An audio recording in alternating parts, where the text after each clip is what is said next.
जनता होती तो 2023 सितंबर में पार्लियामेंट में सर्वसम्मति से पास हुआ बिल 2.5 साल बाद आधी रात में नोटिफिकेशन जारी नहीं किया। तमिलनाडु की सीटें भारतीय जनता पार्टी जिस तरीके से महिलाओं के साथ व्यवहार कर रही है वो किसी से छिपा नहीं। हम 50 और आज यूपी की प्रत्येक नारी इस बात से परेशान है।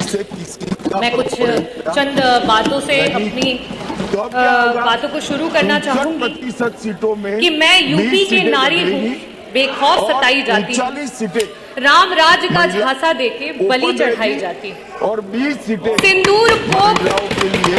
सिंदूर कोख और इज्जत नोच जिंदा लाश बनाई जाती है, नकली आरक्षण का धोखा देके शतरंज नचाई जाती है। मैं यूपी की नारी हूँ, हर रोज जलाई जाती है। आज भारतीय जनता पार्टी की जो सरकार है, डबल इंजन की सरकार, और खास करके उत्तर प्रदेश की जो सरकार, उसकी नकारात्मक सोच नहीं तो कोई आपत्ति नहीं, महिला को कहीं जिंदा जला रही है तो कहीं मार के जला रही है, कहीं घरेलू महिला को जला रही है तो कहीं कामकाजी महिला को जला रही है। और यहाँ तक कि भारतीय जनता पार्टी की खुद की महिला कार्यकर्ता हो, यहाँ तक कि महिला विधायक को भी जला रही है और उनको जलाने के बाद देखने तक नहीं जाती। मैं पूरे सदन की तरफ से माननीय विधायक अनुपमा जायसवाल जी जल्दी स्वस्थ हों उसकी कामना करती हूँ और ये भी कहना चाहती हूँ कि जिस भारतीय जनता पार्टी ने उत्तर प्रदेश के पूर्व मुख्यमंत्री जी की स्वर्गीय मां को भी अपनी गंदी राजनीति में खींचने से नहीं छोड़ा, वो सबसे पहले गए क्योंकि वो असली महिला का सम्मान जानते हैं और समाजवादी पार्टी असली महिला का सम्मान जानती है। और उसके बाद भारतीय जनता पार्टी के 2 डिप्टी सीएम उनके बाद जाते हैं अपनी महिला विधायक को देखने के लिए, और यही है आपका नारी मैं उचित ही जो सरकार भारतीय जनता पार्टी की सरकार महिला की सुरक्षा की बात करनी चाहिए। महिला की सुरक्षा के नाम पर जीरो है और जब बड़ी बड़ी बातें करनी होती हैं तो हीरो। आज एनसीआरबी के आंकड़े जिस तरीके से दिखा रहे हैं, खास करके महिलाओं पे अत्याचार, महिलाओं को आए दिन किस तरीके से जलाया जा रहा है, मारा जा रहा है, सामूहिक दुष्कर्म किया जा रहा है, और आपकी सरकार जो है वो चुप संरक्षण दे रही है। कहाँ थे आप? कहाँ थे आप अभी 1 हफ्ते पहले जो है विश्वकर्मा समाज की 16 साल की बच्ची के साथ सामूहिक बलात्कार, उसको जला दिया, उसको मार दिया गया। कहाँ थे आप जब लखनऊ में 13 साल की बच्ची जो है उसके साथ सामूहिक बलात्कार? कहाँ थे आप जब गाजियाबाद में 4 साल की बच्ची है उसकी बलात्कार करके हत्या कर दी? कहाँ थे आप जब मेरठ में एक दलित माँ को मार दिया और उसकी बेटी को उठा करके ले गए? कहाँ थे आप जब कानपुर में एक 15 साल की बिटिया को उसका यौन शोषण किया जा रहा है? कहाँ थे आप जब बुलंदशहर में आपकी ही पुलिस महिला की इज्जत लूट रही थी? कहाँ थे आप जब घटना हुई हाथरस में, मथुरा में, मेरठ में, सुल्तानपुर में, कासगंज में, कौशाम्बी में, बनारस में, लखीमपुर खीरी में, उन्नाव में और फतेहपुर में बेटियां बर्बाद हो गई? कहाँ थे आप? अगर इन परिवारों को किसी ने मदद पहुंचाई तो समाजवादी पार्टी ने पहुंचाई, अगर वहां कोई पहुंचा तो समाजवादी पार्टी के राष्ट्रीय अध्यक्ष श्री अखिलेश यादव जी। सारे सवाल आते हैं, चाहे पार्लियामेंट हो चाहे यूपी की असेंबली, पार्लियामेंट में आप नेहरू को कोसो और जब यूपी की विधानसभा हो तो आप नेताजी को तोसो। और क्यों? क्योंकि आपका तो यही धंधा है, क्योंकि आपका तो सारा काम मंदा है। नेताजी ने उस सोच को आगे बढ़ाया कि पंचायत चुनाव में 33% का आरक्षण ला करके महिलाओं को पंचायत में ब्लॉक प्रमुख से लेकर के जिला पंचायत अध्यक्ष से लेकर के प्रधान से लेकर के बीडीसी की कुर्सियों पर बिठाया। लेकिन आप क्या कर रहे हो? वो 33% का आरक्षण पा करके जो महिलाएं हमारी नेतृत्व कर रही थी उस चुनाव को ही टाल दिया, क्योंकि आपसे महिलाओं का नेतृत्व नहीं देखा जाता है। आप तो महिलाओं के नेतृत्व को दरकिनार करके सिर्फ नारी को नारा बना करके इस्तेमाल करना चाहते हो। ये भारतीय जनता पार्टी का असली चेहरा है। आप इस सदन में जो बैठी महिलाएं, जो उधर बैठी है, जो इधर बैठी, आप जब उन्हें एक समान नेत्रों से नहीं देख पा रहे हैं तो हम धरातल की क्या बात करें?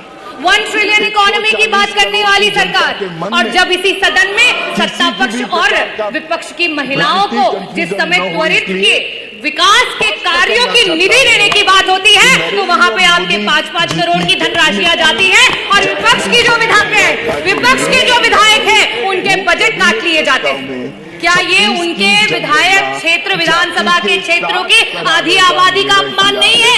क्या उनको विकास का अधिकार नहीं है? ये है आपका झूठा नारी वंदन और नारी अभिनंदन। और आप महिलाओं की बात करते हैं।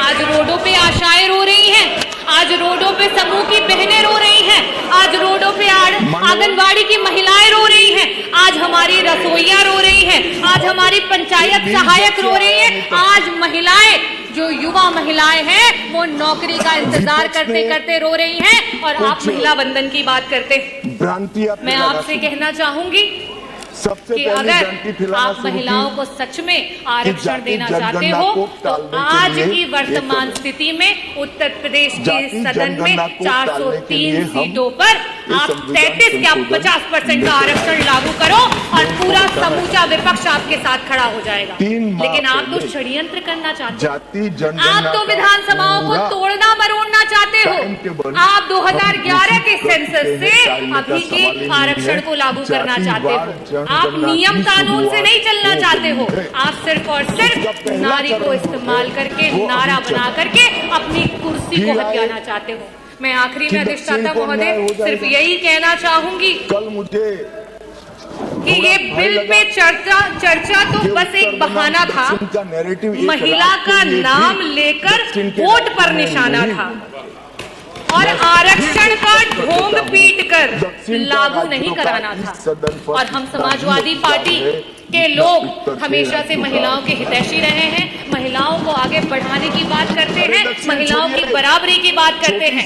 अगर एक दलित महिला और आदिवासी महिला को और अगड़ी महिला को अधिकार है तो एक ओबीसी समाज की महिला को भी अधिकार है, एक अल्पसंख्यक समाज की महिला को भी अधिकार है कि उच्च सदन में जाकर के बैठे। लेकिन आपके षड्यंत्र और मंसूबे और जो भारतीय जनता पार्टी ने करने का प्रयास किया है, माननीय सब अधिष्ठाता महोदय अभी तो 8 मिनट हुए भी नहीं, 7 मिनट अभी अच्छा करिए जल्दी जो नैरेटिव सेट करने का प्रयास किया है वो नैरेटिव धरातल पर फेल हो गया है और 2027 में पीडीए की जो ए है आधी आबादी वो बढ़ चढ़ करके आपको आईना दिखाएगी और 2027 में समाजवादियों की सरकार लाएगी।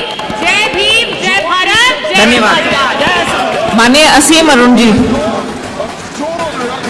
शपथ रहता है पूरे भारत के कल्याण की शपथ। धन्यवाद। वो अपनी कॉन्स्टिट्यूंसी, अपना राज्य, अपना धर्म, अपनी जाति की शपथ नहीं लेता है। महिलाओं से संबंधित इससे ज्यादा ये मानते हैं कि ये नैरेटिव से हमारी पॉपुलैरिटी और हो जाएगी, इस पे हम लोग चर्चा करते सफेद हो जाएंगे या नहीं बैठ पाते।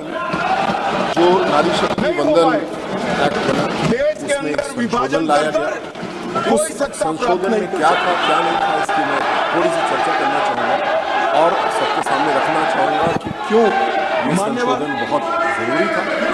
अगर कोई तरीका हो सकता है जिससे इससे वापस लाया जाए और अच्छा होगा। मूल रूप से बहुत बड़ी प्रतीकात्मक बात थी जो पार्लियामेंट का नया भवन बना, उसमें पहला जो विधेयक रखा गया वो नारी शक्ति वंदन अधिनियम था। एक नई सोच और बड़ी सोच के साथ इस काम को किया गया। 2023 में कानून पास किया गया। मान्यवर जमीनी स्थिति क्या है कि केवल 15% महिलाएं इस समय संसद की सीटों पे हमारे विधानसभाओं में कहीं पे कम कहीं ज्यादा, लेकिन लगभग 15% एक आर्टिफिशियल कैप लगा हुआ है जिसको हम लोग को मिलकर के निर्णय हुआ। बहुत अच्छा निर्णय हुआ 2023 मैं बैठ जाता हूँ, बोलो। लेकिन क्या इसको लागू करने के लिए 11 साल हम इंतजार करेंगे? क्या 2034 तक इंतजार करना पड़ेगा? मुझको तो ये स्वीकार नहीं है कि मैं अपनी बहनों के अधिकार के लिए 11 साल इंतजार। पूरे देश को इतना संयम नहीं है कि एक कानून जो बन गया उसके लिए 11 साल हम लोग इंतजार करें। जो देश हमसे बहुत आगे है, अफ्रीका का देश रवांडा, बहुत सुंदर देश, क्यूबा, निकरागुआ, ये देश है जहाँ पे 50% से ज़्यादा महिलाएं उनके विभिन्न पार्लियामेंट में या विधानसभा के जो इक्विवेलेंट स्थान होंगे वहाँ पे है। लेकिन हम लोग क्यों नहीं आगे तेजी से बढ़ सकते? क्या 2029 में इसको कर दिया जाए?